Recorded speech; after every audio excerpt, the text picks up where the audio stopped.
Ya, Assalamualaikum warahmatullahi wabarakatuh. Saya Fitriana dari Sistem Informasi Manajemen. Di sini saya akan menjelaskan tentang manajemen strategis lead time.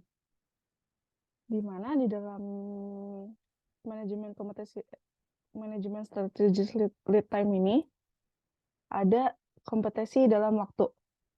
Kan sering disebutkan bahwa time is money, di mana waktu kalau misalkan dihamburkan itu tidak mendapatkan uang, dan segala sesuatu yang jika kita dapat memanfaatkan waktu, maka kita akan mendapatkan uang. Nah, di sini tuh contoh yang dimaksud kalau dalam supply chain, yaitu kalau misalkan ada customer yang menginginkan suatu barang, tapi ternyata barang tersebut habis di brand A. Nah, kan customer kan pengen banget barang tersebut. Nah, pasti kalau nggak ada di brand A, maka customer akan pindah ke brand lainnya, yaitu brand B. Nah, makanya kompetisi antara waktu ini juga bisa disebut time-based competition. Kenapa sih faktor waktu itu sangat penting? Karena faktor waktu itu dapat mempengaruhi siklus hidup. Nah, semakin ke sini siklus hidup dari suatu produk itu akan semakin pendek. Terus dorongan pelanggan untuk mengurangi persediaan barang dan pasar yang terus berubah. Konsep siklus hidup produk itu pasti sales atau penjualan itu pasti ada yang namanya penaikan dan penurunan. Nah, di sini adalah ada 5 tahap, yaitu tahap pengenalan, pengembangan, kematangan, kejenuhan, dan penurunan. Di mana seperti contohnya adalah saat pengenalan produk mulai dipasarkan. Dan nah, terus kan produk tersebut bisa bertumbuh kan. Nah, habis itu setelah bertumbuh, pasti akan ada masa settle-nya atau maturity. Nah, kalau misalkan produk tersebut sudah mulai laku dan mulai naik, nah pelanggan pasti kalau misalkan nggak ada fitur yang diperbaharui atau apapun yang diperbaharui, pasti sudah mulai merasa bosan atau saturation. Nah, terus produk tersebut akan mulai ditinggalkan atau penurunan, seperti itu. Contoh siklus hidup yang semakin berkurang itu contohnya adalah mesin tik, di mana mesin tik pada waktu itu bertahan sampai 30 tahun. Nah, setelah masa mesin tik dikeluarkan lagi tuh electromechanical typewriter, di mana siklus hidupnya cuma mencapai 10 tahun setelah masa mechanical typewriter ini. Electromechanical typewriter ini setelah masanya itu kan ada lagi namanya electronic typewriter. Nah, itu cuma bertahan 4 tahun. Lalu sampai sekarang itu kan ada word processor yang kira-kira sampai 1 tahun, lalu ada lagi masanya. Nah, dilihat dari siklus hidup sini kan berkurang setiap masanya, itu dari 30 tahun, 10 tahun, 4 tahun, dan 1 tahun. Ini itu mengikuti perkembangan zaman. Konsep lead time. Jadi kita harus tahu kalau lead time ini adalah waktu yang diperlukan dari awal proses hingga prosesnya selesai. Nah, konsep lead time itu ada dua, yaitu ada di customer dan ada di supplier. Kalau di customer itu adalah rentang waktu yang dibutuhkan dari proses order sampai barang diterima oleh customer. Atau bisa disebut juga dengan order to delivery cycle.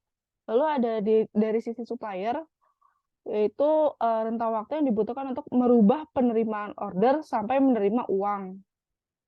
Atau bisa disebut dengan the cash to cash cycle. Komponen order to delivery cycle itu ada 6, yaitu adalah pemesanan pelanggan, pencatatan pemesanan, pembuatan atau penyimpanan barang, pengangkutan, dan pesanan diterima pelanggan. Nah, misalkan di sini, kan ada kalau pemesanan pelanggan itu rata-rata 3 hari dengan jangka waktu 1-5 hari. Terus ada pencatatan pemesanan dengan rata-rata 2 hari dengan range waktunya 1-3 hari, dan seterusnya. Nah, kita dapat lihat kalau total lead yang ada di cycle ini adalah 18 hari dengan jangka waktu 6-30 hari.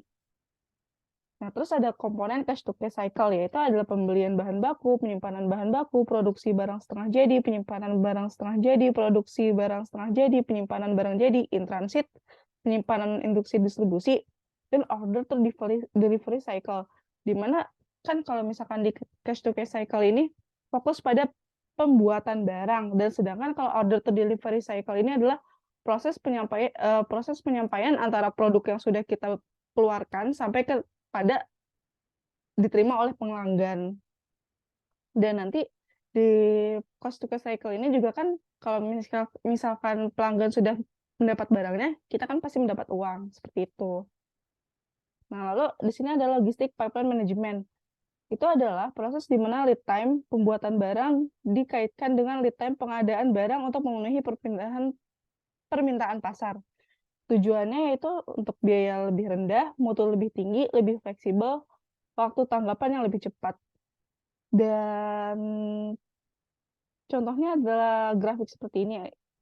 Biasanya pada proses pipeline ini, added cost itu lebih banyak dibandingkan added value. Added cost ini adalah biaya tambahan untuk melakukan sesuatu. Dan added value ini adalah value yang ditambahkan. Misalkan added cost yang kita biasanya berlaku adalah proses pemindahan barang. Kan itu kan membutuhkan biaya lebih. Nah, lalu tujuan atau tugas dari logistik pipeline management itu untuk memperbaiki perbandingan antara value added activities dengan non value added activities. Jadi agar value added activities-nya ini meningkat atau value activity yang menghasilkan value itu lebih banyak dibandingkan yang nggak ada value-nya.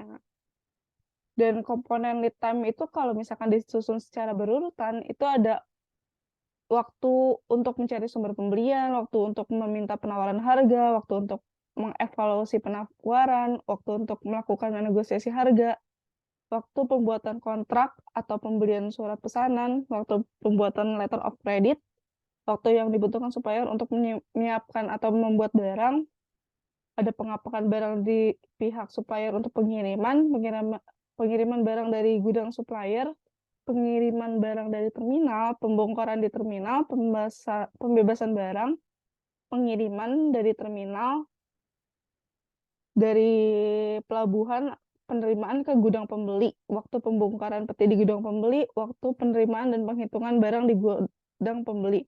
Nah, itu tuh timeline benar-benar proses dari awal produk kita dibuat sampai benar-benar sudah akan didistribusikan kepada pelanggan. Jadi pendekatan yang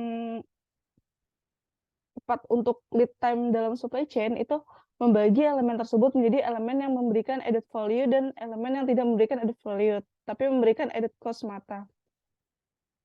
Jadi kita harus tetap added value-nya itu lebih tinggi. Jangan sampai kita mengeluarkan cost lebih, tapi itu untuk sesuatu yang tidak berguna. Tapi kita boleh mengeluarkan cost yang lebih untuk sesuatu yang lebih berguna. Dan mengurangi waktu yang digunakan oleh elemen yang tidak memberikan added value tersebut. Sekian mungkin dari saya, kurang lebihnya mohon maaf. Wassalamualaikum warahmatullahi wabarakatuh.